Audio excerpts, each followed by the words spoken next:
if I'm either a real estate investor or small business owner out there, or I have a 9 to 5 and I'm looking to get started in real estate, where would you coach me to start?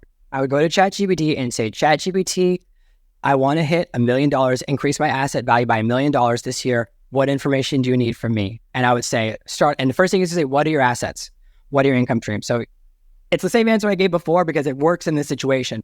You know what you want, which is great. You have a specific goal, which you can then build and will say, oh, you need to make this much money more each month to hit that goal by the end of the year. Because sometimes, right, we just think, oh, I just have $100,000 a month. But if we don't hit it for 6 months, we're not going to hit $1 million this year, right? We're only going to hit 600.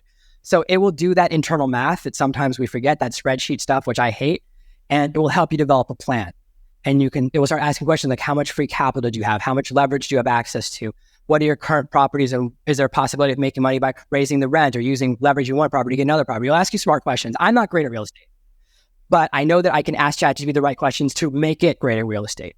Where are you telling them to start to get acclimated with this thing to grow their business?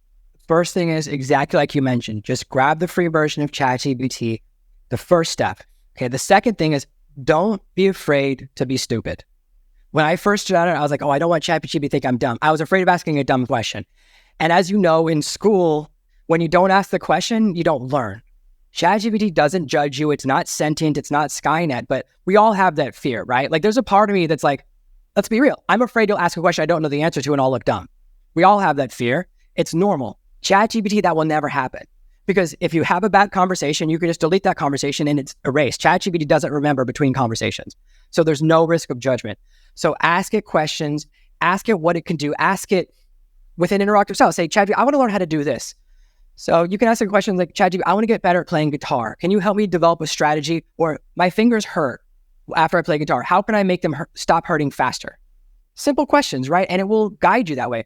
ChatGPT, I want to learn about real estate investment. What's a good strategy for me to learn the ins and outs of real estate in my area over the next 6 months? Design a lesson plan for me. The best way to find out what it can't do is just to ask it. And you kind of push the envelope and say, can you help me with this? Can you help me with that? And it's kind of amazing. What it's really good at, the best way to describe ChatGPT is an accelerator. If you learn to use ChatGPT, you can do 5 days of work in 4 days. You will save 1 day a week every week for the rest of your life. And that's a game changer. Wouldn't you love to have a 3-day weekend forever and still make the same amount of money, still get the same amount of things done? So it can just do things faster, even small things. For example, writing a listing for a house. You're not a good copywriter, right? Sometimes I know how to buy and sell. I'm a numbers guy. I'm not a great copywriting guy. ChatGPT could just do that in a few seconds. And if it's bad, you just say, do it again and do it again until you get one you like.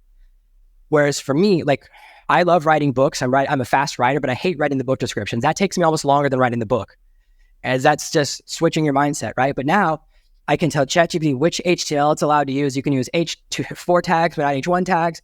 Write it for me. And it will just write one out with bullet points, everything. It looks amazing.